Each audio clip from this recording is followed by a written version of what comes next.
You've been. Good evening, good evening. Thank you, everybody, for coming. It's a town hall. We're not going to gavel in or anything like that. This is informal. The town hall meeting of County Commission. We want to be here to hear from y'all.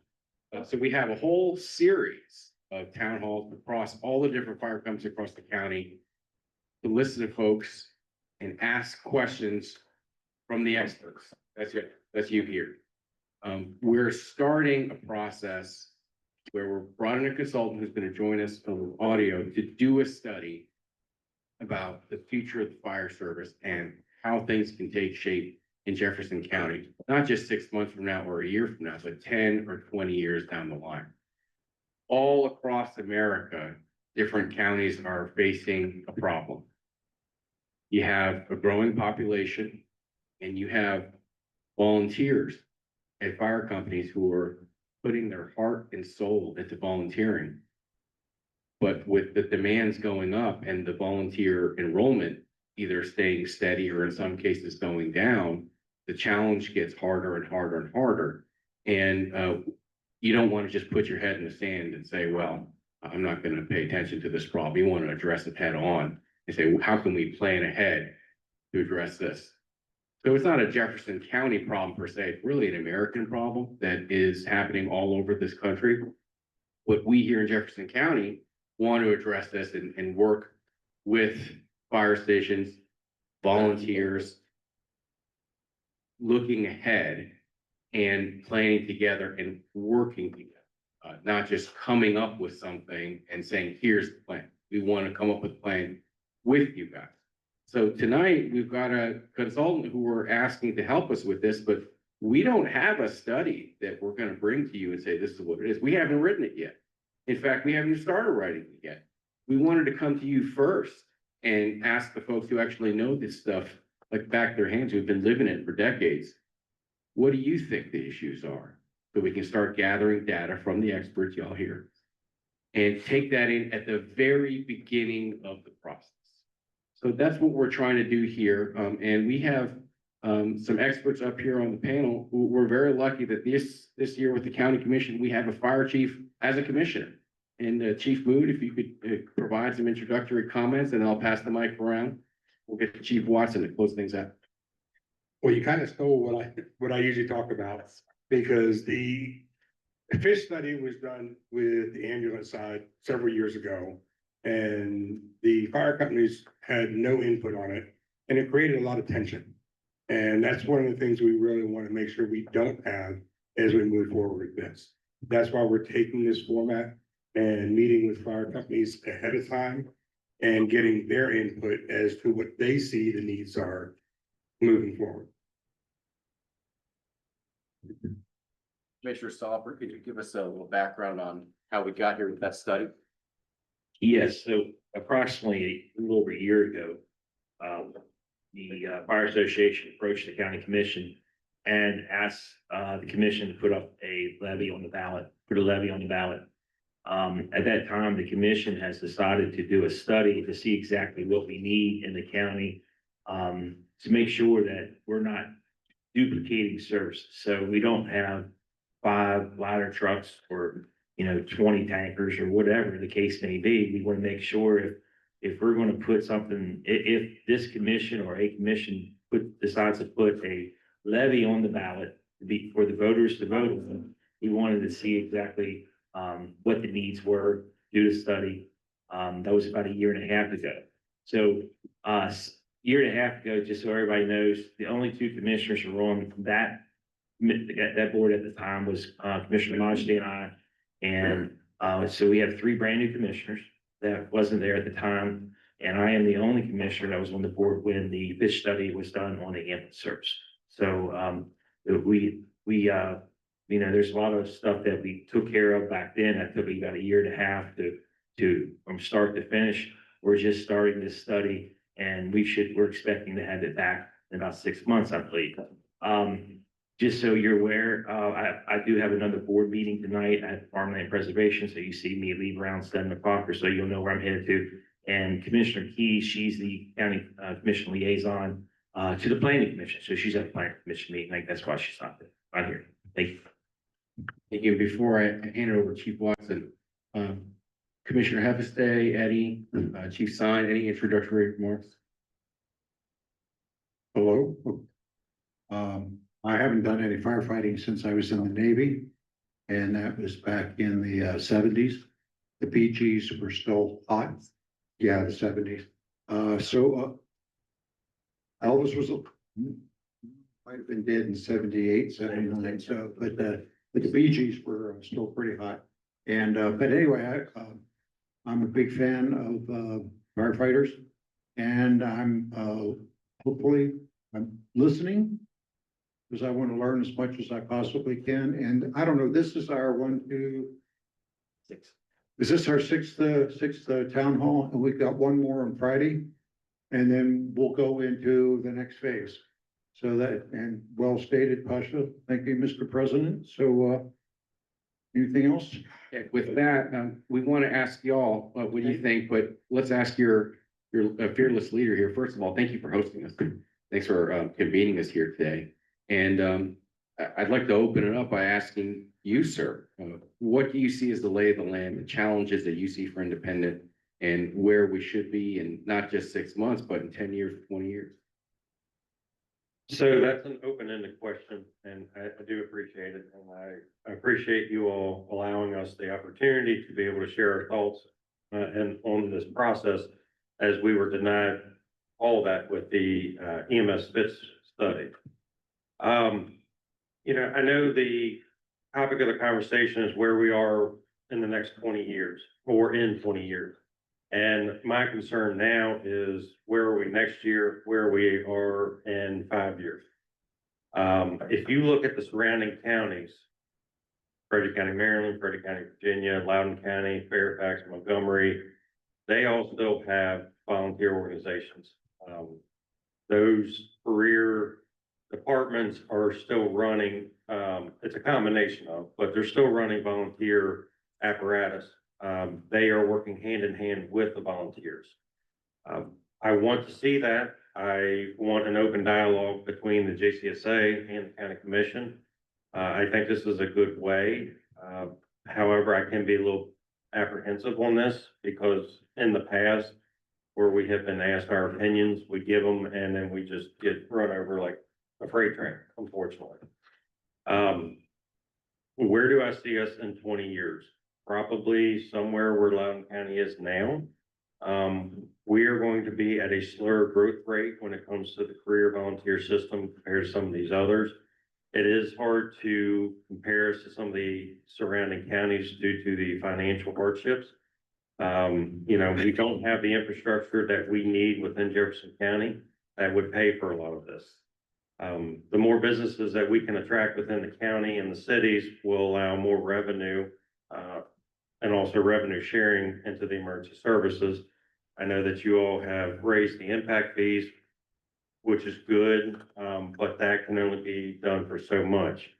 One of the things that needs to be done, the ambulance fee needs to be raised. So that way the JCSA has the ability to hire more personnel. Commissioner Stolifer mentioned about the fire levy, but what he didn't mention is a couple of years before that, we also came to the county commission about a fire fee.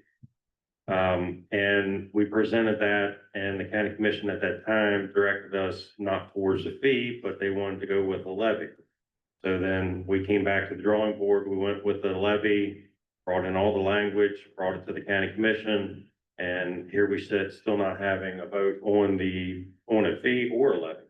So, I'm not going to necessarily hold my breath. We need a fee or a levy. A fee is a guaranteed amount of money each year, and you can raise and lower it as you see fit. Where a levy, every 5 years it has to get voted on.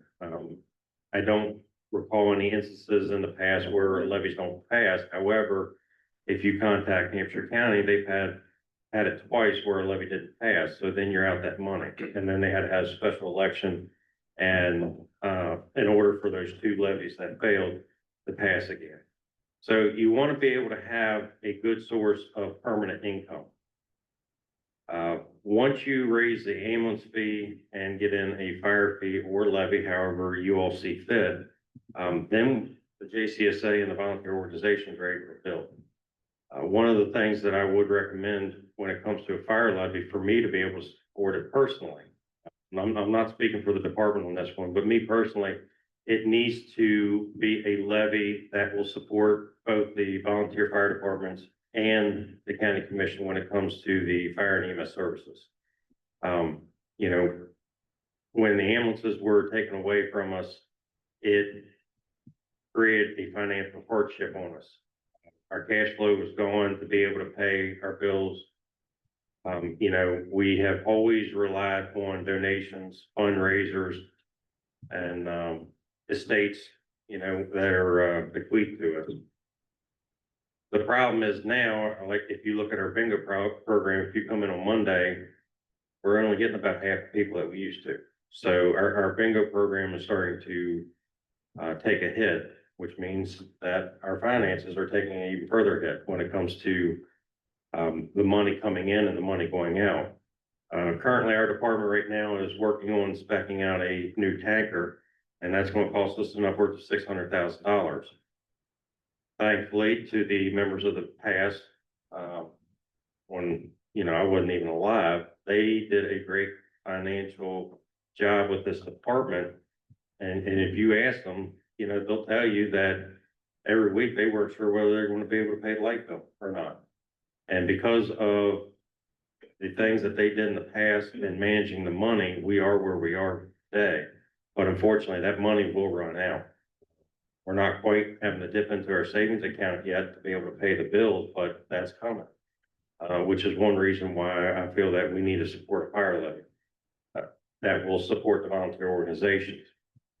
One of the things that you brought up as far as Steve, talking about what this county requires as far as, you know, whether we need 10 ladder trucks and 20 tankers and so forth. I don't disagree with that aspect. But if you look at the county as a whole right now, out of the 7 departments, we have the absolute minimum of what this county needs. It is the absolute base. You know, our department has a heavy rescue, it has a tanker and 2 pumpers. You know, that's enough to get us going. And then with the combination of the other departments where you can bring in other engines, you can bring in other tankers and ladder trucks, you know, together we can get the job done. There are still some special services that this county doesn't have, and we do rely solely on some other counties when it comes to, you know, rope rescues and confined space. Hazardous materials is another big one. But what I would suggest is you support what we currently have at an absolute minimum. One of the things that I feel that needs to be done is to build off of what we already have. We already have the infrastructure. There's no question about that. The volunteer departments, they have the fire trucks, they have the buildings, they have the locations. Are some of the locations the best? Yes and no. It just depends on what, you know, what the study's going to come back at. But you already have 7 infrastructures there. You already have the fire trucks. So let's build on putting the people in the stations. Let's get them, find the money somewhere, you know, through the levies, fees, taxes, whatever have you. But the JCSA needs that money in order to be able to put the people in the station. Once you build up what you currently have, then you have the ability to expand. I know that the impact fees are working on a combination public safety center in Bardane, but unfortunately, I don't think that is a priority. Do I see it happening maybe in 10 years? Sure. But that's after you already staff the current departments. I know you've heard in the past, you know, between Blue Ridge, Middleway, and Bakerton as far as an ambulance. I do think that, you know, all 3 of those do need an ambulance at some point. Do we need a second full-time 24-hour ambulance here? Absolutely. I am appreciative that we have a 24-hour and a 12-hour staff ambulance, but I do think we need 2 24s here. And then, you know, to build on that, you staff the other stations with the ambulances, and then you can progressively start staffing them with firefighters.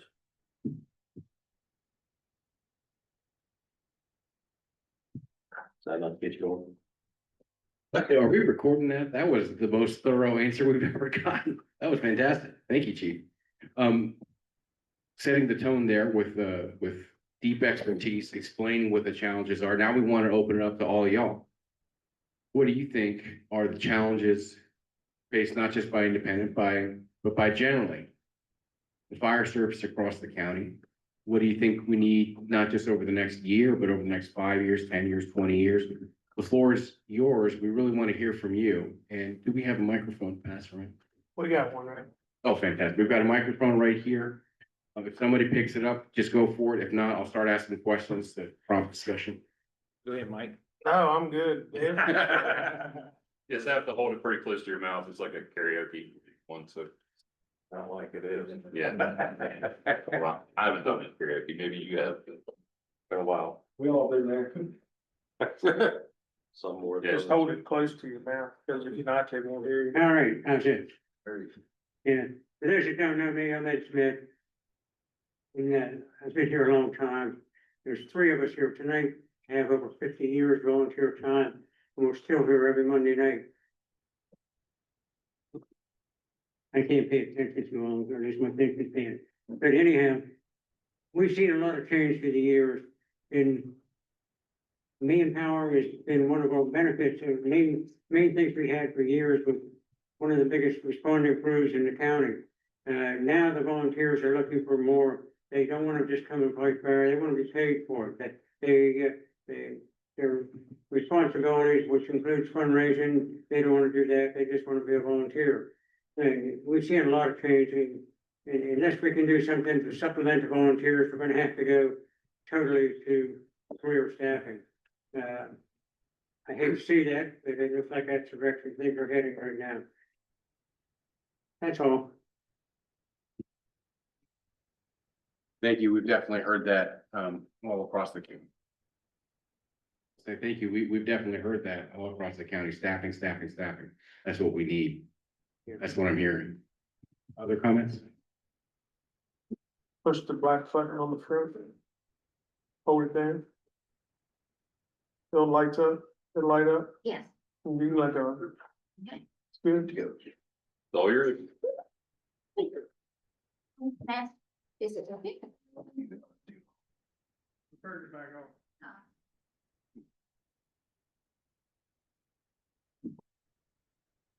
Amanda Stroud, Just hold it closer. Amanda Stroud, what do you use? Well, Mike, Now, use it on your. Thank you. She broke. There you go. Great. Feeling Let's insecure. switch out with mine. The light won't go off on this one. That one won't need, it's the battery. It says battery full. No, it does say full, but it won't. Hello? Hold it. Okay, yeah, all right, there we go. Amanda Stroud, I have listened to all the town hall meetings, which is probably not a shock to so many people. And what I hear is you need staffing, and staffing equals money. So could someone walk me through county funding for the fire companies? I'm not talking about the the ambulance side, but the fire stations. For instance, we'll just take Baker. How much money does the county give Baker? The county gives every fire company $85,000. And where does that money come from? Is it property taxes? Is it just general revenue? It comes from our general revenue. 85,000. Yes, ma'am. That's all I needed. Thank you. Are there stipulations on how they get that money? David Bound, he's our CFO, he's right behind you. I would prefer him to answer that question. That's why we bring our experts too. Yeah, so the fire departments, they get reimbursed for their spending. So we started that this year just because the four gentlemen in front of you and, Ms. Keys, they're legally responsible for their funds that they sign off on. So if they would, if not this department, but if any other department or, external entity would inappropriately spend those funds, they're liable. So we ask them to be, we ask every entity to, submit, receipts, and then we'll reimburse. The auditor's office, as David Allen had mentioned, that they are holding us accountable now for money. I think there's roughly 412,000 volunteer companies in the state of West Virginia, and they are audited because the fire companies are receiving state money now. They're being audited as well. So they're holding everybody accountable because it's public money at that time. When you receive it, same way for the 85,000 from the county. Yeah. I'm glad you raised that question. Believe it or not, that has not come up a lot. I think it should. One of the things that y'all have to think about is the more that the county gets involved with providing financing, the more oversight you're gonna have on how money is spent. And I would say about 99% of the rules on how government money is spent does not come from the county commission. It comes from the US Constitution, state charters, and state auditor. And there's a whole bunch of rules that don't currently apply to spending, but would if government money is provided.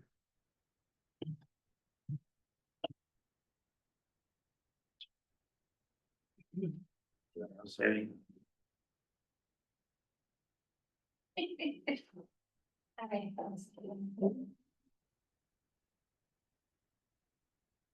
Don't break it, It's not Amanda. okay. Out of curiosity, the $85,000 that the county gives, all the fire companies, do you know if that has increased in the last few years, or has it stayed pretty much flat? Like every year everybody gets $85,000. Has there been an increase? Just curious. I think it stayed flat last year, but the year before that it was a 3% increase. Yes, ma'am. Spending power has gone down due to national inflation. I'm sorry? I was saying the spending, this is a problem for everybody, not just fire departments, but the purchasing power of those dollars has gone into the toilet because national policies oppose inflation.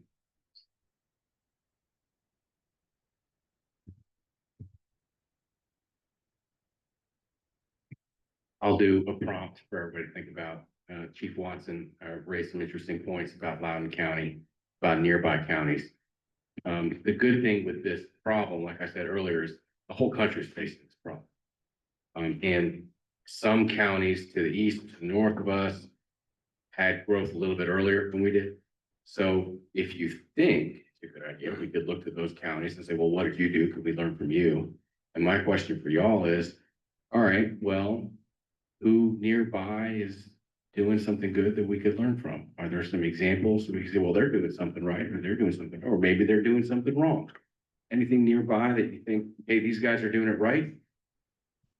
So I appreciate you bringing up that point. I just had to pick up the bottom of my jaw off the table because we have been saying that for years to the county commission. We have been telling them, if you look at Fairfax, and Montgomery County, they're very well established career departments.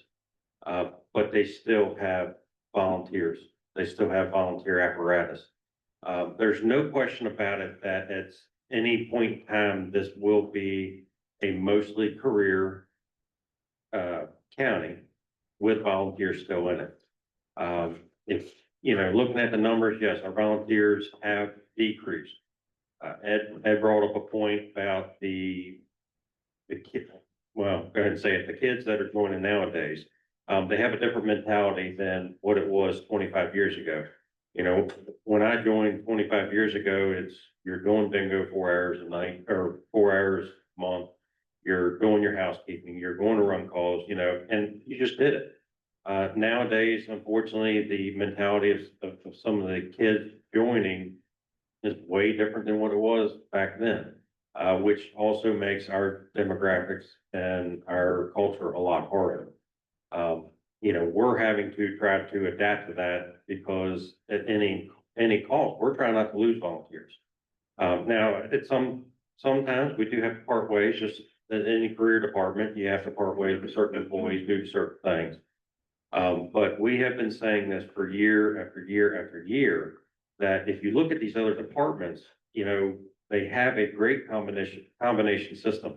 Loudoun County has a combined system that everybody works under the same umbrella. You know, you have the same rules, regulations, SOPs, guidelines. Everybody's working as one.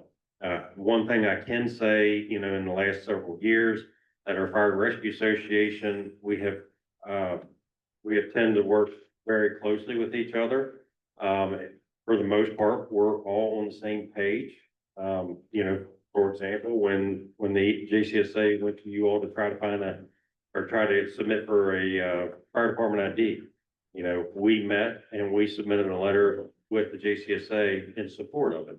So we're trying to work as one department instead of 7 individuals. Now, granted, with that, not everybody's going to agree on it. Just like the commissioners, out of the 5 of you, not all 5 are necessarily going to agree on any one item.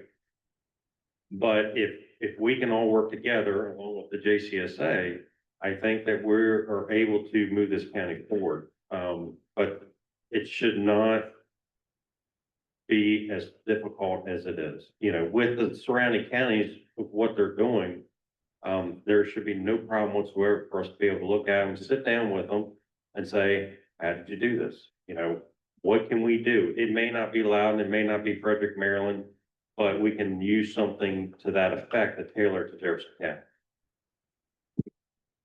To Adam's point, I agree with you wholeheartedly.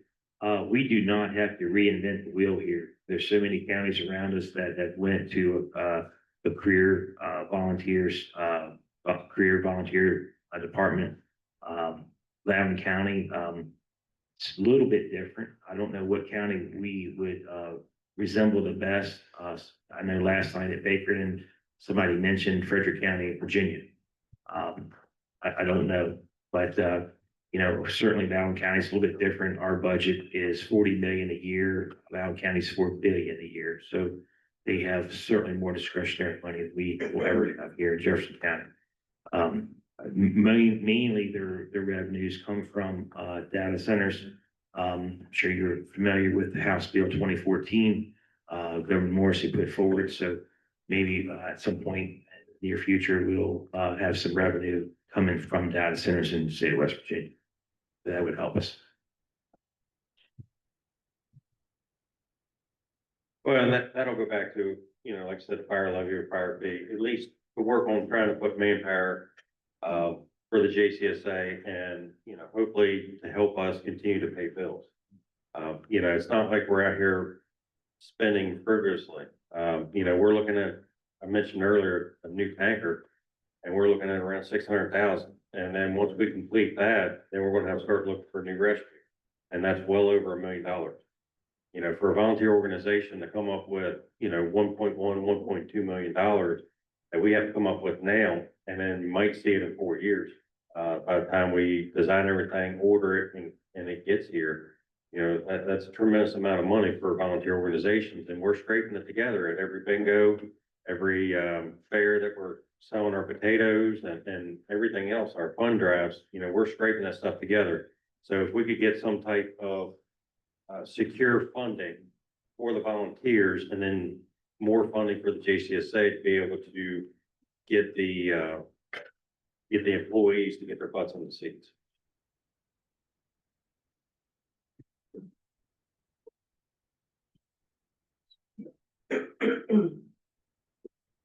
Anybody else have any thoughts or questions? Got a question about the levy. So if a levy's in place, if I understand correctly, I heard last night that a levy is tax deductible, but fees are not. Can you explain why, what, and where fees go? Do they go into the general fund? Do they go to JCSA? Do they go in? That's a good question. Mr. Epstein mentioned last night that a levy is tax deductible because it goes on your tax bill as a tax, just as the school levy bond, which is tax deductible. for some reason, our tax code doesn't allow us to write off doesn't allow us to write off fire fees or ambulance fees. I think you can if it's a business, but I don't think you can as a resident. To my knowledge, now I'm not a CPA. Yeah. There it is. So maybe David, somebody should hand a microphone to David. Yeah, so business, usually like I have a rental, so it's $50, I get price. But my home, $39, I don't, Okay. on, All right. now levy, that's new to me, so. Where does the fee go? Like, where does the fee go for the $39 we pay? That fee goes into the general budget, and then these gentlemen decide where those funds go. Advise them and say, here's what our budget is, here's where, where we were last year, here's what different departments are asking for what implementations or what expenses they see going forward. And then there's decisions made. So are you telling me that when I pay my $50, ambulance fee, it goes into the general fund? Because I was thinking it would go into the ambulance fee fund. It does. So, okay, that's what I thought. So does it go into the general fund and then it get transferred out the other direction? So, okay, the amount that you pay is the minimum that we can fund JCESA. So in total, 1.5 million for, Because we have 2 years. Okay. so half that is 2 years. So 1.5 for those 2 years going in, and the total budget for JCESA this year is 6.5. So the general revenue goes in on top of that. Yeah, because they've been offered. So if the amount paid by residents was greater than 6.5 million, then it would increase the value of JCESA's budget. So if we had collected $7 million in ambulance fee, we'd be spending $7 million on JCESA. I do have a question for the chief. When you buy a new truck, you said you're buying one at 600,000. Where does that money, all that money come from? Are you able to apply for grants or how does that? Can you give the commissioners a picture of what that looks like? So we pay a grant writer each year, and we apply for usually about a handful of grants, each year. The last 5 years, we've applied for a new tanker through AFG, and each year we've gotten denied. We didn't make it well, we haven't gotten denied yet. We didn't get anything on the first round in, September, and wait to see what happens in the second round. But we're at the point now that tanker is 27 years old, you're gonna be 28 years old. Or 28 years, yeah. So it really nickel and diming us to death. We finance it depending on our situation. It just depends on the financial situation. I can't really say what we're gonna do when it comes to that time to whether we write, or have the ability to write a check or if we need to finance it. That's up to our treasurer and the board of directors. But we've had good fortune, but our engine, the newest engine, it's a 2021. We did finance that. We had I think it was $10,000 a month payment, Terry, approximately $10,000 a month payment over 5 years. Yes, 5 years. So, That was 500,000. I'm sorry. That was for 500,000. The engine cost 700. Yeah, we were able. Something like that. Yeah, we were able to put a good chunk down. But, there's multiple different options. You can finance through a local bank here, or you can do the financing through each individual company that you purchase from. We haven't gotten that far to figure out how we're gonna proceed with that. It just depends on the way the market goes, where our money is and, whether we have the money to be able to do what we need to do. But we're spending, when you go back and forth and see the maintenance costs, like for a tanker, for example, with it being a 1998, we're putting a tremendous amount of maintenance costs each year. So is it really worth it to continue to, spend 40, 50, 60 grand in maintenance versus having a pay? They're one of the more wealthy companies in the county. When you look at the bigger 3 companies in the county, they've got a lot of money in investments from a lot of years of operation and wise investing. you take the remaining companies in the county, they don't have that. I can tell you, we have financed, two, we're in the process of financing one now. We got a grant for one several years ago. So yeah, it's very different from company to company. When you start looking at the smaller companies that don't have that long-standing operation, they're having to finance that. Our financing for the one that we're working on right now is $57,000 a year for 10 years. For a 2012 fire engine at $300,000. Just Now, you can't, that will work fine for us for probably about 15 years.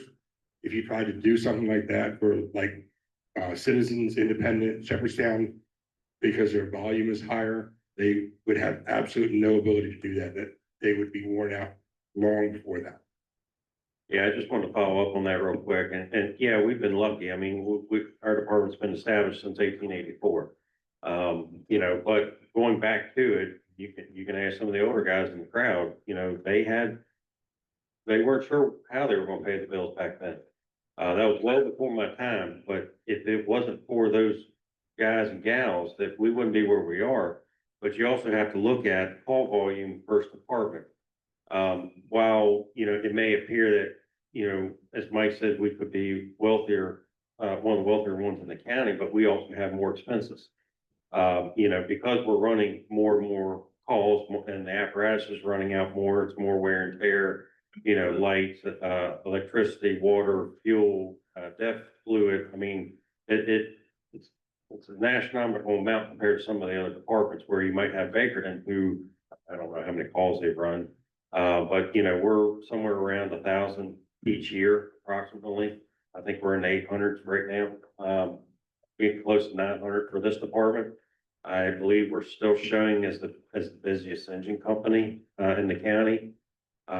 We don't necessarily add on to the EMS calls like some of the other departments, and I don't mean that in a negative way, Mike. Yeah. So yeah, please don't take it that way. Well, what I'm getting at is, you know, most of the time when we're getting toned out, or when we're going out the door, it's because we got toned out for a call. Now we do have cases where we do add on the calls, you know, to assist other departments, but, you know, because of the population and the density that we cover, we're constantly going in and out that door, and it's just costing us more and more money to keep the lights on. So.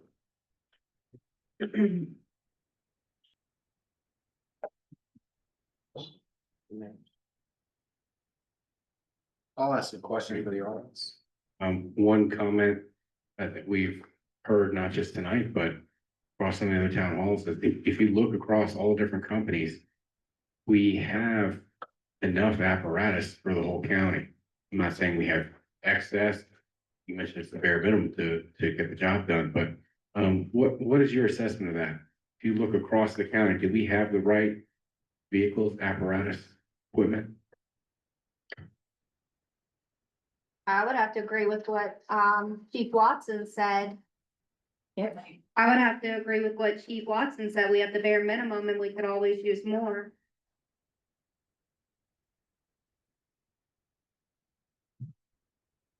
I mean, get back into it, you know, all the departments can fight fire.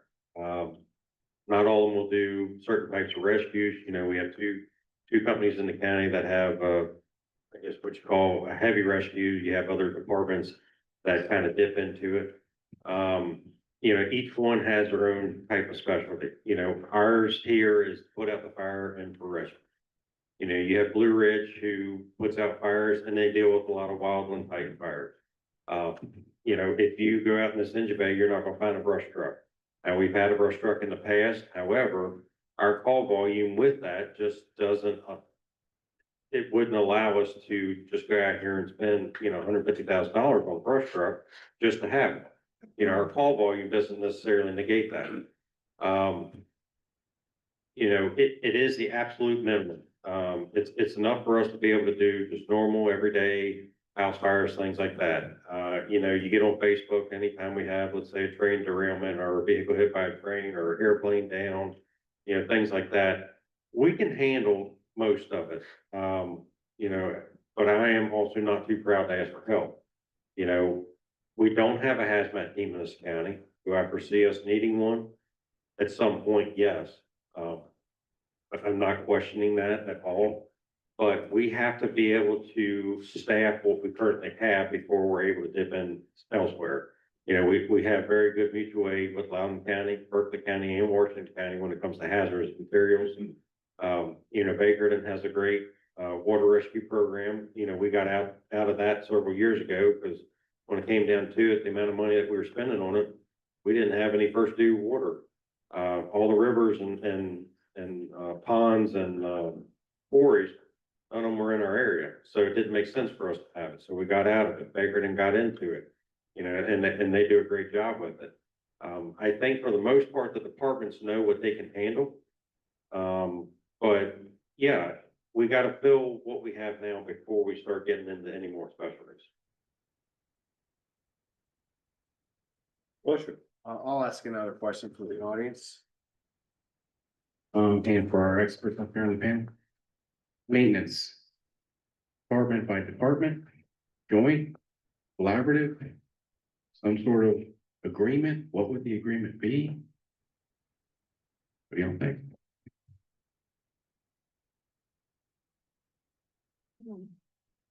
Go ahead, Chief. You mean like vehicle maintenance or? I had mine, but. Well, that one's kind of a hard one to answer, and I'll tell you why, because, for example, we use EBS in Hagerstown. The reason why we use EBS is because they can do everything, or just about everything. When we take them something, you know, when our tanker got back in the station, it was almost $30,000 damage. They were able to do all the body work, mechanical work, you know, they can do pump testings, just about everything. We like a one-stop shop. You know, there are times where, depending on the type of apparatus, whether it be our Chevy Tahoe, we may take it up the street to get an oil change, things like that. Other departments may disagree with what I say, and that's fine. Everybody has their own personal preferences, and it also depends on money. Sometimes you do pay a little bit more when you go to EBS, but like I said, when it goes up there and we get something fixed and we get it back, it's fixed. You know, other departments have taken it elsewhere to other mechanic shops, depending on what it is, and that's fine too. And they may have good dealings with them, and some may have bad dealings with them. It's no different than you going to one mechanic shop, you're not too happy, then you end up going to another one. Unfortunately, when it comes to vehicle maintenance, there's not a lot to shop around for. There's only three, maybe three kind of one-stop shops around here, so we're very limited in what we can do. So you just kind of have to take it for what it's worth. Now, I guess kind of playing into that, it would, and I've said this to the other fire chiefs, and this goes with JCSA too. I like everybody being on the same page with as much as we can, you know. It seems like for the most part, everybody has the same type of hose now. You know, it would be nice if we could find county contracts that could possibly make it cheaper for all the departments, for the same type of equipment. So that way, everything for the most part is interchangeable. Unfortunately, you know, you get 7 heads in there, you're gonna get 7 different ideas. And I say that because if you look at our SCBA's, you know, we have MSAs. Blue Ridge, I think, still has draggers. Scott, okay, well, they had draggers and then some had Scott, so we, at one point, we had three different types. When we did all our testing and our research, when we got our SCBA's, at that time, MSA was the best fit for us. Some of the departments have MSA, some have Scott's. Are they interchangeable? Yes and no. You know, we have a RIC connection, rapid intervention connection that will allow us to breathe air between us when we run out, but that's it. You know, I can't put a Scott bottle in my MSA bottle. I think moving forward, as we're growing, we will be able to do things like that, and, you know, but right now, we're not there when it comes to that. But it would be nice to have some type of consensus and possibly get a county contract, however you want to call it, county contract, state contract, to where, all right, well, I need, you know, 400 feet of this hose and Friendship needs 200 feet of this hose, we can all go together, get the same contract, have the same pricing, and it's just one little package. When we get into it, we just pay for it. Or in these cases, if we're able to get a levy, that's where those funds come from, to be able to pay for those kind of things.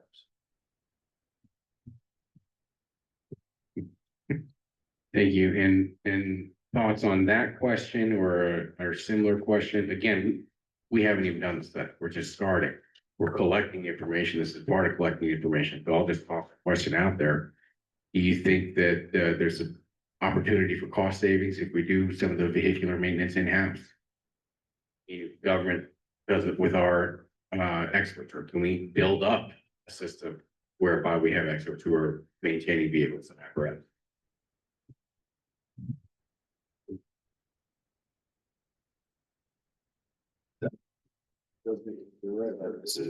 That is a very huge ask. As Chief Watson said, when you're talking about standard vehicles, that's not too hard to do. But when you're talking about fire apparatus, that is impossible. Because you'd have to design a shop to be able to do that one-stop shop that he was talking about getting from EVS. There's only, I think, 3 or 4 vendors around that work on the apparatus. So trying to do that in-house, that would be the amount of people we could pay for on apparatus instead of wasting the money in a shop like that would just be foolish to do. Yeah, I mean, I like the idea, but unfortunately, you would probably have, I would say, $600,000 to $750,000 just in different types of equipment that you would need in order to fix these types of trucks, with the lifts and everything else, plus the knowledge to be able to do it. That's the other thing about it, with The mechanics. yeah, the mechanics part of it, because you go to these bigger shops, they grew up around doing these things, and then they're able to fold these newer people into it and show them how it needs to properly be done and get the right certifications.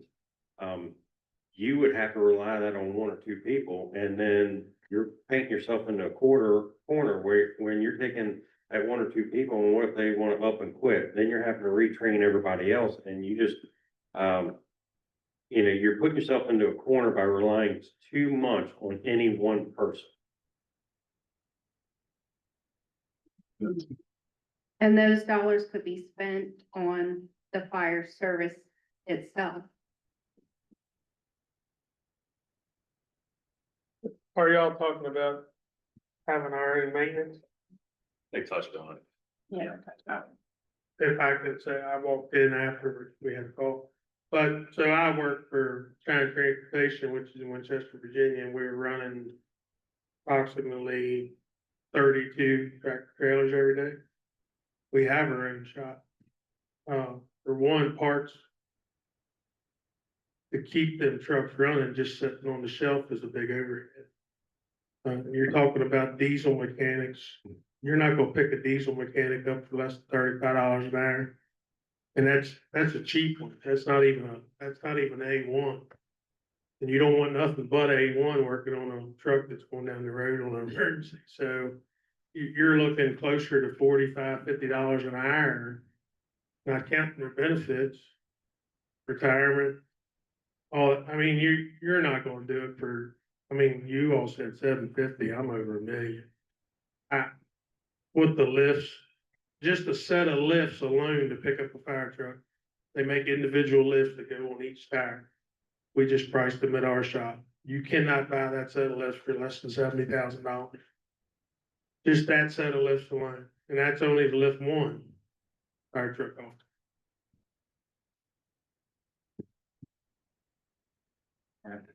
Yeah, I'm hearing there's not really an opportunity for cost savings if we do it in-house, but maybe the better opportunity is to team up across the county and get one big contract with the county to go out to, especially service Hagerstown or where have you. Other thoughts on that? Vehicular maintenance or similar ideas, different ideas where the county can facilitate cost savings by bringing different departments together to do it all in one shot, or not in one shot, but through one contract that everybody rides.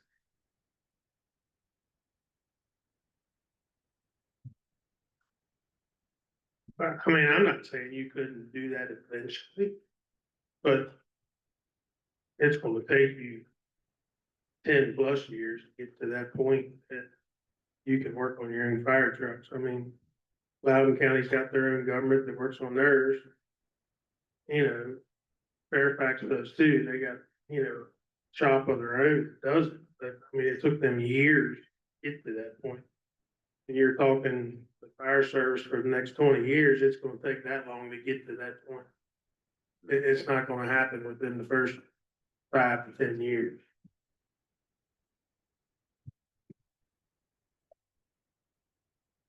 Let me bring up a concept. We don't do just fire, we do a whole lot of stuff with the county commission. One of the things we are focused on as a county commission is we want to balance out the growth that's coming into the county. Right now, it's very heavily residential. There's not a lot of commercial growth that's coming to the county, and as was mentioned by Chief Watson, these commercial developers help pay for things. So I just want to explain that a bit. When a new residential subdivision comes in, that's a lot of people that y'all have to service. And we have low taxes in West Virginia. We love having low taxes in West Virginia. It's a wonderful, wonderful thing. However, it does bring some challenges for services that people. When a new house comes in, the taxes that they pay are not covering the services that they need. So you could look at it financially, you could look at it as a whole for government services. And with more residential going in, the hole gets deeper. That's if you're doing only residential. You balance things out with commercial. But in Jefferson County, we don't really have a lot of commercial development, and that's because of some political stuff that's been going on for the past 10 or 15 years, and some would say even longer than that. Steve's been around for a while, he can speak to that, but what we're trying to do is change our reputation so we're not scaring off businesses, because right now they don't want to locate here because they think they're going to get pilloried. We have to stop that, and we're all focused on that. We want to change that around and recruit some big businesses, because businesses, they pay at double tax rate. And they don't have a whole bunch of services. They don't have kids that go to school. They don't have a bunch of demands on the government. So part of the problem we have in Jefferson County is that lack of balance. But what this commission is trying to do, and again, the majority of the commission is brand new. What we're trying to do is balance out the growth. So in the long term, 5, 10, 20 years from now, our tax revenue will match the needs of our community.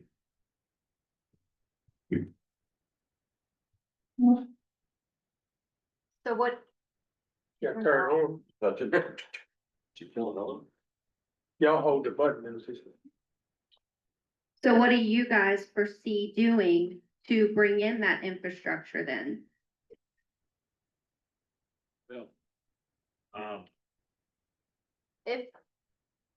If there's the mindset that everybody's scared away from the county because of misconception, what do you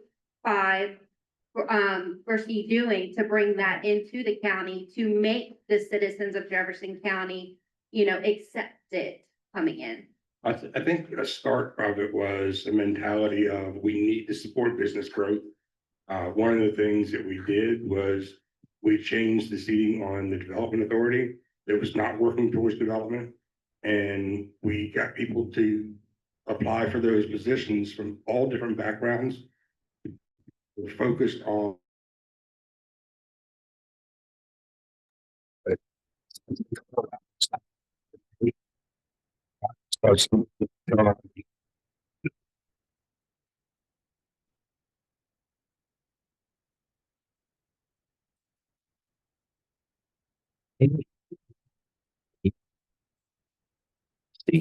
is in the cities. Control. So we can control what we can control.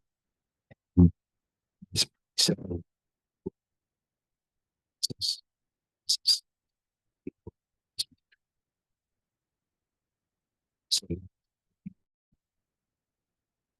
They have turned out to be a great neighbor. I was on the development authority when they came in. I'm sure most of y'all remember that debacle. Right now, currently, there's a business that wants to locate in Jefferson County. If they locate here, they're gonna put in a water line in Middleway. And Commissioner Mood then will actually have fire hydrants in his district where he doesn't have a fire hydrant out there right now. And if they put a water line in from point A to point B, they're gonna put fire hydrants, and then that's gonna drop down the ISO rating for the houses in Middleway. So, you know, we need to support businesses like that. We have activists that run them away. Rockwell, being one, there was a lot of businesses were gonna come in behind that, but they just decided to go elsewhere. They didn't want to spend, you know, $200,000-300,000 on attorneys to fight, something where they could just go to Berkeley County and get it approved. So that's a problem here. And It's not just you, that's Steve. He talks too much. y'all just cut me off. So it's. It turns off after 40 Yeah. hours. Well, that's good. That's fine. So as Mike said, it's gonna take time. We're putting people in place on the Development Authority to try to attract more businesses. I think HB 2014, as I mentioned earlier, that's a House Bill 2014. That's a data center bill. I think data centers are gonna help us out a lot, but you know, that's gonna take some time. You know, by the time they build, you know, you're talking maybe 4 years down the road, and by the time the taxes hit hit the books, you're talking 5 years, 5 to 6 years. So it's gonna take some time, and but it's something we definitely need here. A couple more elements. Couple more elements, things that we could do. One is we can work with Governor Morrissey. Governor of State of West Virginia is from Jefferson County. I mean, that does not happen very often. We're very, very fortunate. In fact, he's coming to talk to us on Friday. And I'm going to be talking to him about economic development in Jefferson County and the region and how we can work together. So I'm excited about that. Another thing you can do is a little bit subtle. Make it just, you know, just shut the hell up.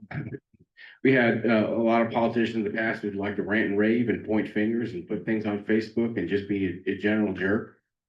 Just stop doing that. It'll be a lot easier for businesses to open here. And you don't see that with this commission. So I didn't touch it. my battery died too. Evidently it did. They wanted it to be a short meeting.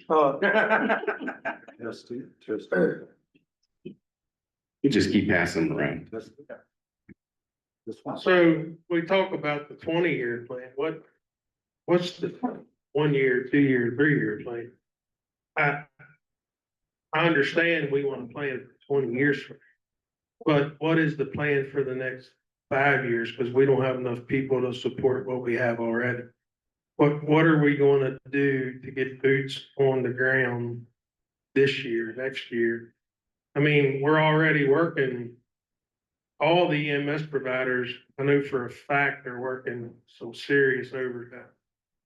We're short EMS providers. We don't even have enough to support what we currently have. So what is the plan? What's the commission's plan to fix currently what we have? I understand we're here to talk about the future, but we have a bigger problem right now than we do in the future, because at any given time, we're short staffing every day. And I'll use the house fire on the mountain with the explosion that every county department dumped every EMS station that they had to put them on a fire truck. And we had to call in Loudoun County, Frederick County, Berkeley County. I mean, we didn't have no EMS coverage in this county for a long period of time until them units got down here. And if we had more boots on the ground today, you know, maybe we could keep that from happening. Yeah, I understand them big incidents don't happen every day. But there is day after day after day that we're 4 and 5, 6 calls deep. Whether it's fire and ambulance, or whether it's all ambulance, or whether it's all fire. So, and like I said, all of your EMS personnel, we're working them to death now. Am I correct, Mike? I mean, their overtime is through the wazoo. I mean, they talk about it. You see them in here. You know, there's one in particular that works here. Hell, sometimes she's here 3-4 days a week. Like, do you ever go home? I can, I'm working overtime, we need help. Put your first down. That was perfect too. Yeah. Yeah, that's the same one. That's a karaoke cheap stuff. That's we're in the budget. Yeah. Yeah. So, yeah, no, as far as what's, you're asking what's our current plan, our 20-year plan. We're hoping, this study will be done in 6 months. We'll know, have an idea where to go. And what we need to do, what we need to try to get accomplished. I'd say I don't speak for the commission, but I can speak for this commission. This commission board is very dedicated to emergency services here in Jefferson County. That's their number. Hopefully I won't speak for all of you. I see you shaking your head, but. You are correct. Thank you. So that is very important to all of us. And when it comes to funding and every year during the budget, which is in February. So that is something that we take serious. And, just like last year, we created a flex truck. We're gonna put that middle way. So, the next step is to make that a full-time, 24/7. And then, at some point, I know Adam mentioned he has a 12-hour unit here, make that a 24 and just keep growing as we keep gaining revenue. The problem is, we don't have we don't have Loudoun County's problems, but we don't have Loudoun County's revenue either. Where they're bringing in about 4 billion a year, we're 40 million. So, as we grow, though, our revenues are going to continue to grow, and then we just have to dedicate those funds for our emergency services. And that's short term for us. Depending on, this study comes out, we'll have a better idea then, and then we'll have a better idea. The commission would have to vote on what we're going to do with a levy, a fire fee, or whatever direction we decide to go at that point. But that would be something that has to bring before the commission and be voted on. And on, the immediate needs, we rely on in-house experts. That will be our staff. Chief Sign is here. He advises us what's needed, and then the commission has to vote on it. I'll tell you, we've gone around and heard town halls, and I will tell you, there's mixed feedback on what's the most urgent immediate need. I mean, some people are saying we need an ambulance here right now, other people saying we need staff here right now. And they're saying these are both immediate needs. So it's not clear. That's why we rely on professional recommendations. Chief, so you want to jump in, or anybody else want to jump in? Well, for one thing, I'll just offer one thing is that whatever plan you come back to us with, to be sure to include the volunteers with this and not segregate us like you did when you took over the ambulance service.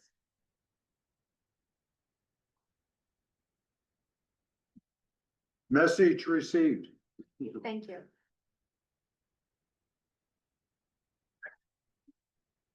One of the things I've not heard is,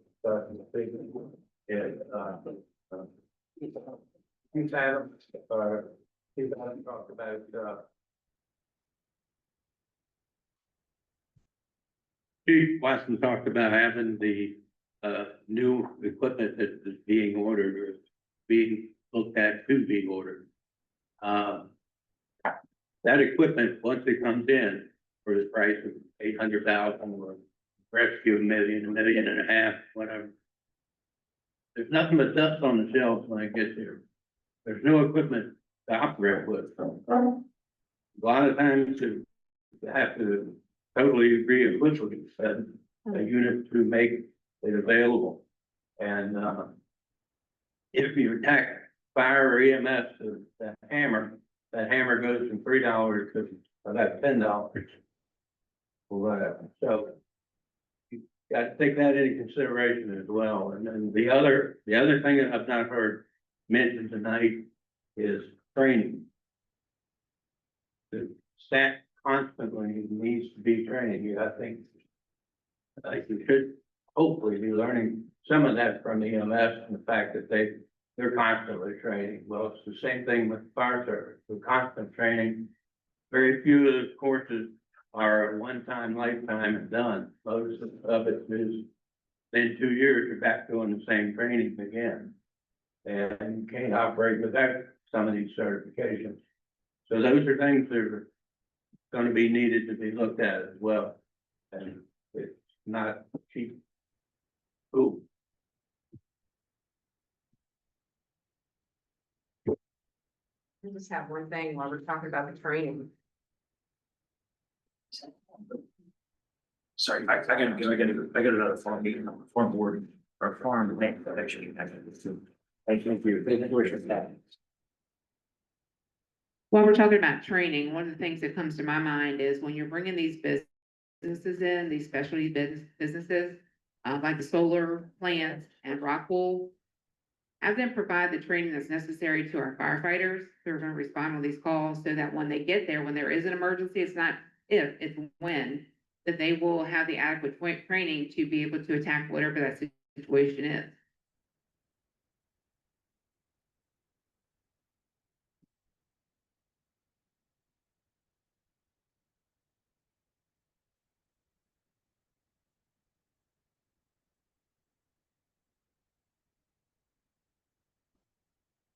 Yeah, and we also had a discussion, I don't remember which one it was at, just a few days ago, it was, or recent. About adding new requirements for new residential subdivisions such that, some sort of water supply could be there. And that, planning commission's meeting tonight, so Commissioner Keys couldn't join, she's at county commission meeting now, but, we have a new planning commissioner who's also a firefighter, who's advising on that. So there are rule changes and there are policy changes that we can make, like the one you just mentioned. We'd have to look into it, of course, but there are rule changes that we can make to make growth more friendly towards the fire service in the future.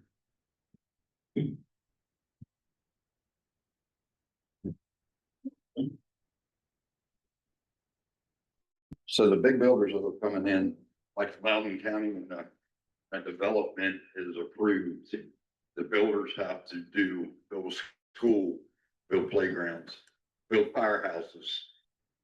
Is there any way that that can be implied when somebody gets approved for 500 houses, that this has to be done? Or this has to go towards the fire departments or the schools or education? I'll try and answer that. And how do they do it over there? Yeah, I'll try and answer that.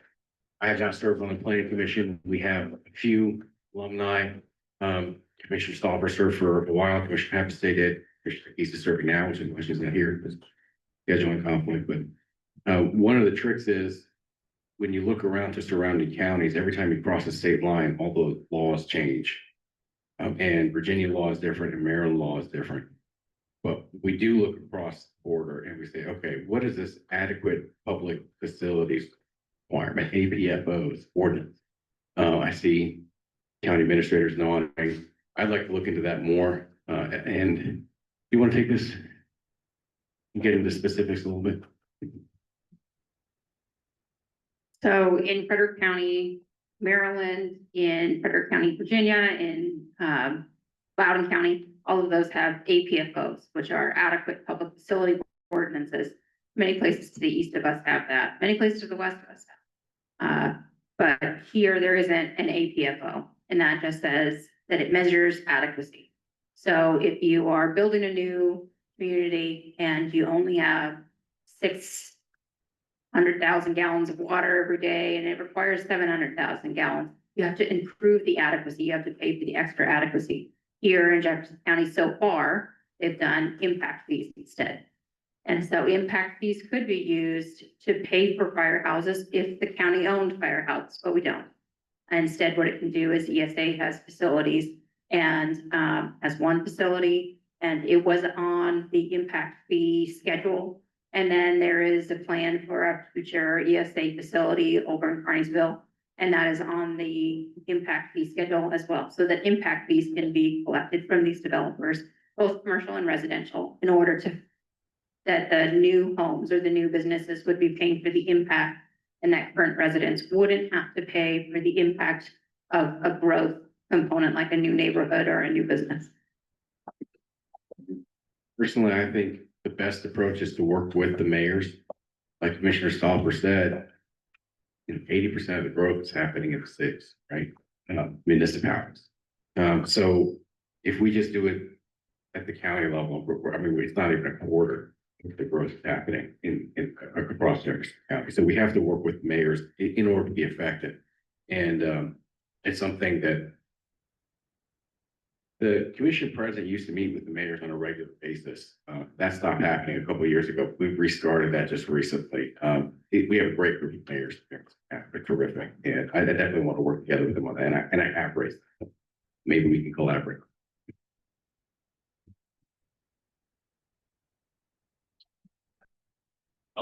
Meeting. Kara isn't here tonight, but I would like to weigh in a little bit on the planning commission. Because I know that they're at the process of planning a bunch of text amendments that could enhance a lot of the problems that we're dealing with now. And I'm eager and willing to look and review at those new potential text amendments and hope that they can help solve this problem, which is we are developing the information that in these town halls.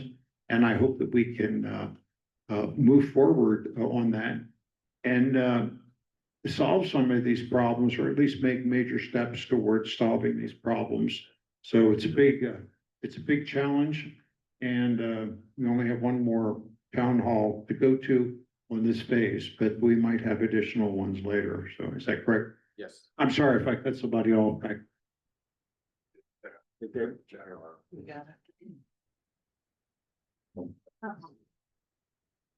During this meeting, I mean, the only thing I'm hearing is, what do we need? How can we pay for additional firefighters, EMS people?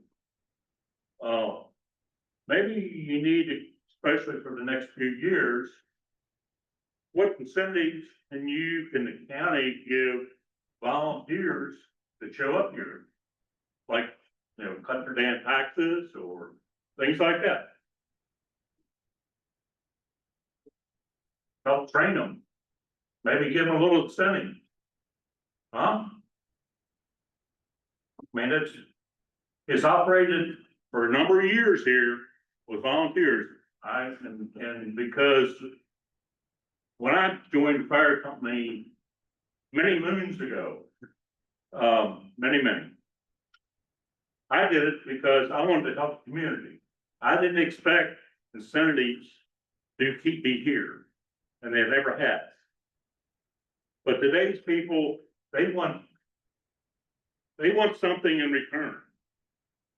And maybe if you could help give them something in return, maybe we can get some more volunteers in here. And maybe take some of the load off of the paid personnel. And I'm not keeping up with everything that goes on anymore, but I understand that when the ESA now does not allow volunteers to run their equipment, the AMSs.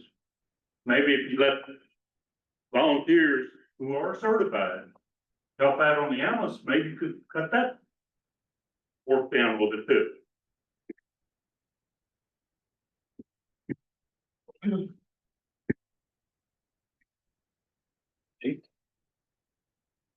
At the county level, we are somewhat limited in what we can do, but at the state level, there was a state income tax incentive that was put out for volunteers if they meet a certain percentage of the company's activity.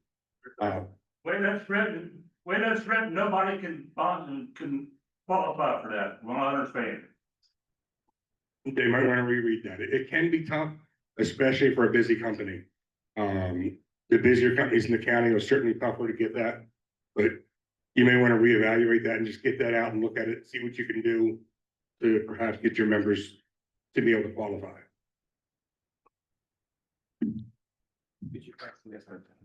There's no way a department like this can meet it. That's tough. Yeah, No way a member of this department. it's tough. I to as know. volunteer won't spend enough time here to get that $1,000.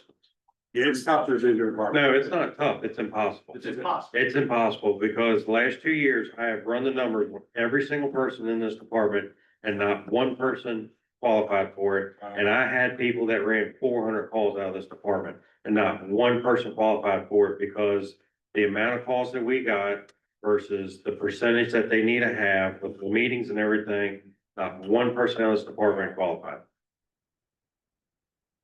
Okay, for the non-experts and some folks who are gonna be watching later, and we explain this a little bit. Could you break it down for us? Explain that to us. All right, so there's a volunteer tax credit within the state of West Virginia. And I don't have it pulled up in front of me, so I'm going off of memory. But what the form does is it takes a calculation of the activity that you have within the department, and it's pinned against the amount of activity within that department. So if it takes X amount, however many calls your department runs, so let's just say we run 1,000. And you have a member that runs 100 calls. Well, that's an active member. There's no question about that. We have a requirement that you must make 1/3 of our membership meetings, but you can make all 21 meetings that we have for the whole year. You can come to bingo every month. That is an extremely active member to run 100 calls, come to 21 meetings a year, go to bingo or some type of fundraiser once a month. That's a lot of time out of their, taken away from their family and out of their personal life. But when you do the calculations on this form, it says, I think you have to have 20% of the overall, activity within your department. 30, okay, sorry. You have to have 30% of the overall activity within your department. So with us running 1,000 calls, it is absolutely impossible for somebody to have 30%. I mean, you'd have to run about 500 calls in order to do that because, and not do the other things. To run 500 calls within our department, I mean, you don't have a light. Yeah, thanks for explaining that to me. So we have 55 counties in West Virginia. Only 5 of them are what we call growth counties. Jefferson, Berkeley, et cetera. So at the state level, when you're passing laws, they don't, with respect, if you're not from one of these counties, they don't understand the problems that we're dealing with. They have, it's just a totally different environment, right? So we have to explain this to them, and even after we have to explain it, we have to sell 90% of the voting members that they need to help us out, right? So it's an uphill battle if you have a 50% vote. But every year we put together a list of priorities for the legislature. Sounds like we found a new one to add for next year. That's a legislative fix we can pursue. That's just simple, and that explains itself, doesn't it? Yeah, and I think what Jack was getting to, like when you all started the ambulance fee, we had the ambulances, we were still combination career and volunteers. But, I've responded on an ambulance 100 times a year. I still have to pay my ambulance fee. Why is that? And this goes into, if we have a fire levy or a fire fee. If I'm getting the fire trucks out and I'm volunteering and I'm an active member, why should I have to pay that fee? You look at the people that are in this department and out in this crowd right now, they shouldn't have to pay that fee because they are volunteering. I understand, at some point down the road, you're gonna have to pay for it because you're not an active volunteer, but enough is enough, we are taking away, I'm paying a babysitter right now to come to this meeting. So I'm taking money out of my pocket and time away from my family to come to this meeting. I do it because I want to volunteer, and I do it because I care about this department and I care about this community. But what advantage is it for me? I don't ask for one, but I shouldn't also have to pay a tax for something that I'm also doing, or fee, however you want to look at it. And I understand that, Republicans don't want to tax certain things. And nobody wants their taxes to go up. Because, I can use that money at home.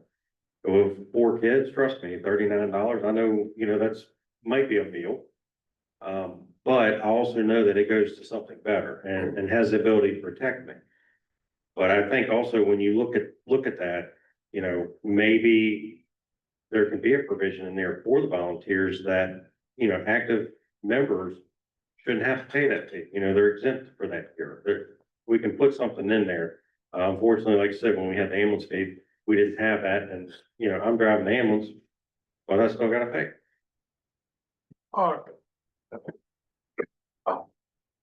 Ma'am. Or even if it's something like, in the same instance, what Adam's talking about, it don't necessarily have to even be an ambulance fee, it could be personal property tax. It could be anything in that line that the county government collects from the volunteers. And you could make it to where we could meet some type of requirement, not like the state has, because we can't meet that. I mean, it's impossible. But the county could make it to where Mike Huff, I gotta run this amount of calls, do this amount of fundraisers, do this much community service, whatever, to get that deduction. And then that may, like they said, entice people to volunteer more. It may or may not.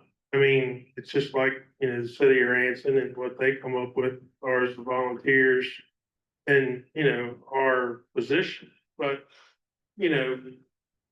could the county afford to give each fire department in Jefferson County more than $85,000 a year to go towards a fee to give the volunteers a check every quarter? So you raise it from 85 to, so you give each department 150. I don't know what that looks like. I don't know what the county's got, what they can afford. But in the same incident, you're doing the same thing. But, I mean, hey, I'd love not to pay my personal property taxes every year. Doesn't Virginia do like vehicle tax? You don't have to pay for a volunteer. Yeah, but, and I'm like Adam, I come in here every day, or I run calls. And I've never asked for a dime, because I don't do it for the money. I've been a volunteer for 37 years now. I started here when I was 15. But I never asked for a dime then. I signed up to be a volunteer. I didn't sign up for a paycheck. I went to work to get that. But like he said, the mentality of the people today, nobody's doing nothing for free anymore. They're just not, that's not the mentality that's out there. It used to be, I remember my dad was a member of Citizens Fire Company, and he worked for Superintendent Gas Company in Ransom. And there was about 6 or 8 firefighters out there that worked at the same plant. When the fire things dropped, Jim Davis was the owner. He said, "Bye, see y'all." They left work. And one got the fire truck out and one helped the community. And he didn't care if they was gone all day. We don't even have businesses like that. We don't have businesses like that anymore. There's not anybody in this county that's gonna let an employee leave, go on a fire call, with the exception of maybe me, because I work from home today, so I ran fire calls and went to Pub Ed. And got paid by my work, but that's an agreement I had through work. I can work from home and do that. But not everybody has that option.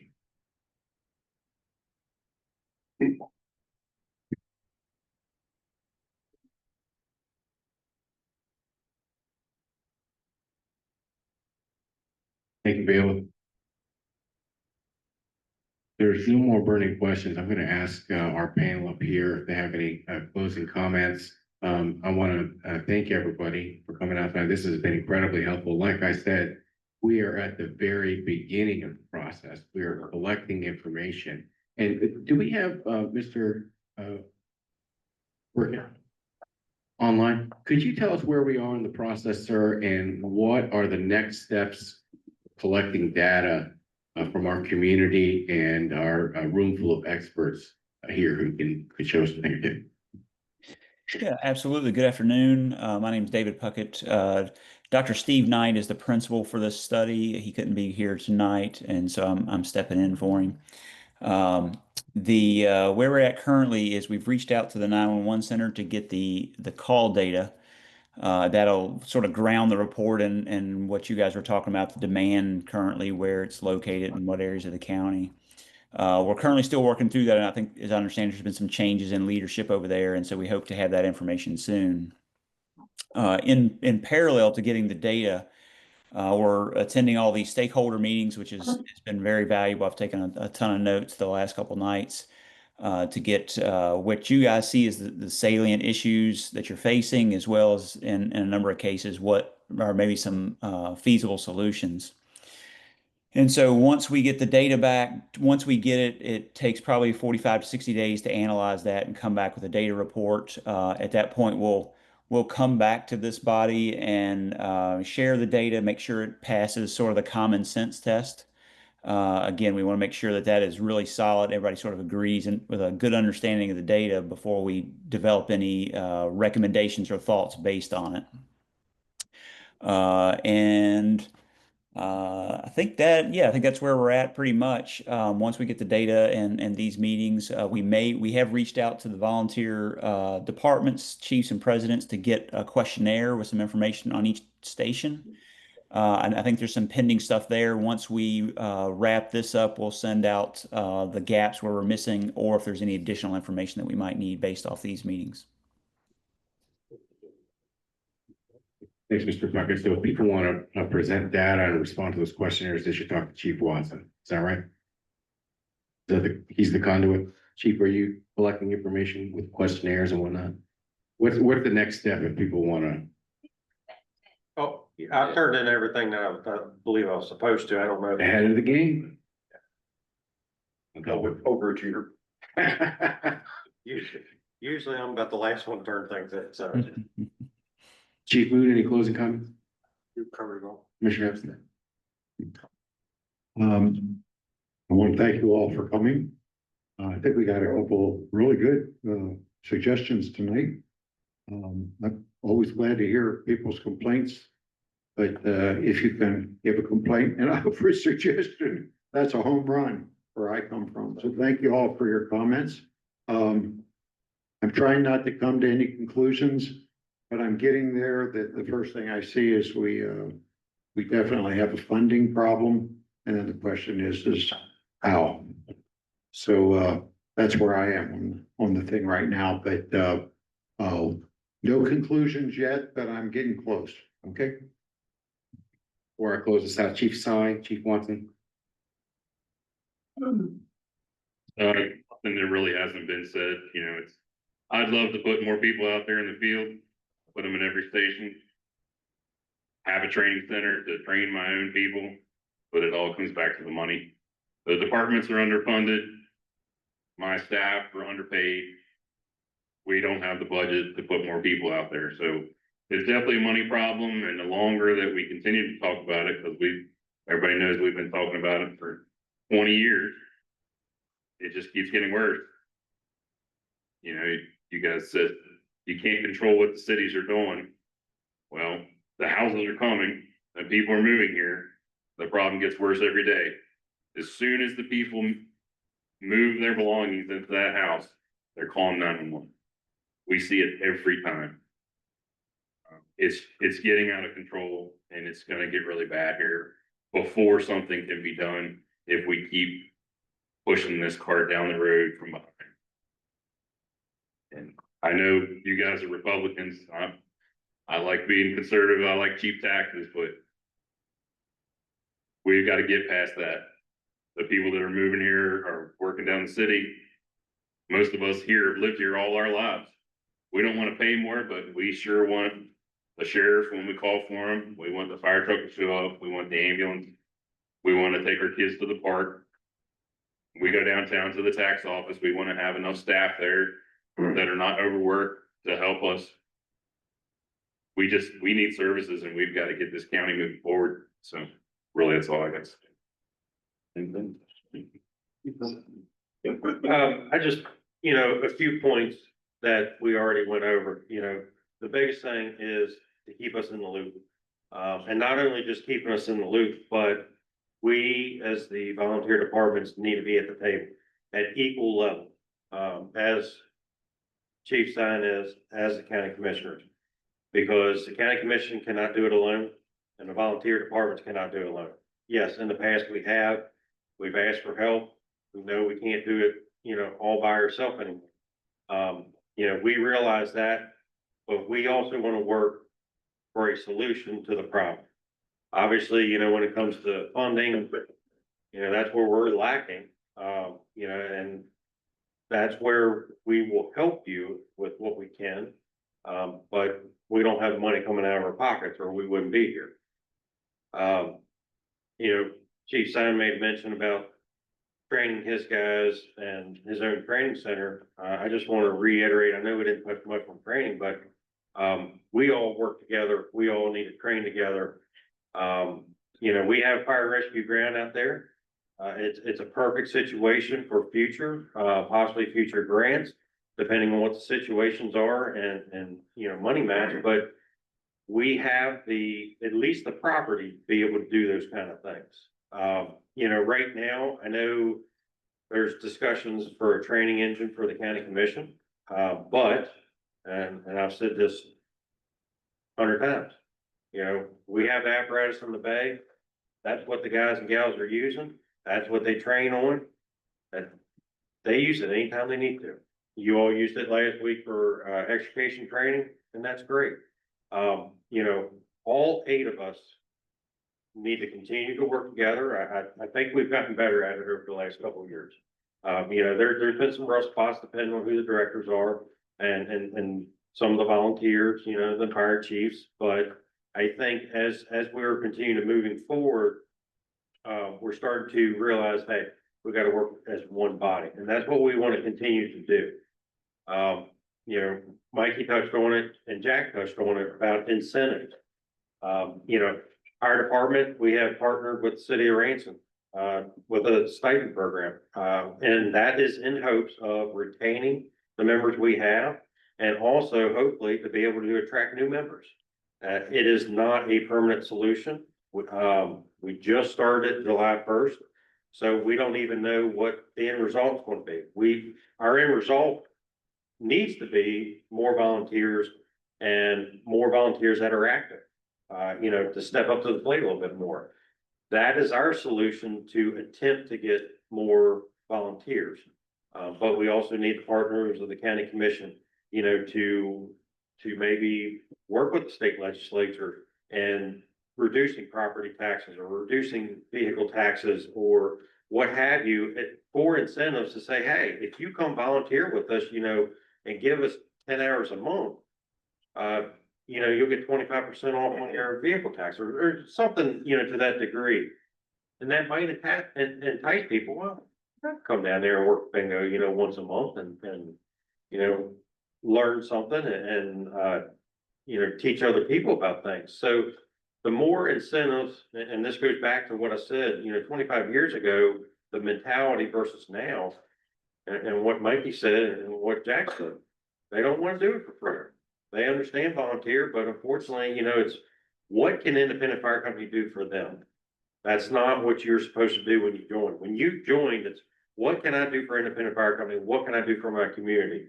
And unfortunately, the way that mentality is and the culture is nowadays, it's, well, what are you going to do for me? I helped you out, so what are you going to help me out? Well, unfortunately, that's just the mentality that we have to deal with. We're not going to change it. We've tried to change it here and it just doesn't work that way. But bottom line, we all need to work together. We all need to be at the same table. And I do appreciate everybody that came here, and thank you all for opening up and allowing us to spill out our ideas. I got one last point I'd like to make. I don't see that if you don't want to. One last thing. So we started this meeting at 6 o'clock, right? It's 7:34. 1, 2, 3, 4, 5, 6.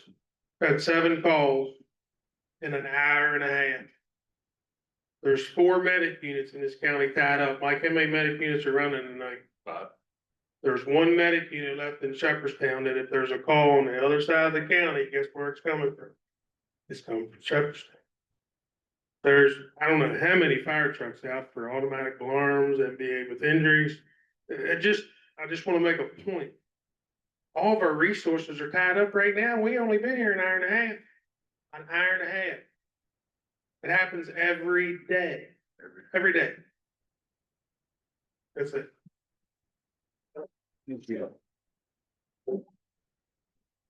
Thank you, I appreciate that. We're incredibly appreciative of what our volunteers do, what all of our first responders do. And like the chief said, we need to work together. We are not drafting a study and sending it to you when we're done and announcing what we're doing. That's not how we're gonna do this. We started by coming to y'all and asking you, okay, you guys are the experts. Help us understand what's needed. So over the next few weeks, we'll be collecting data. You're on top of things. Chief Watson gets extra points for getting things in early. This time. This time, he said. You guys are ahead of the game, but we're collecting data from all across the county. This is the beginning. We're gonna produce this study. We're going to work together. And I gotta say, there's an old saying, if you wanna go fast, go alone. But if you wanna go far, go together. What we're trying to do here is we're trying to go far.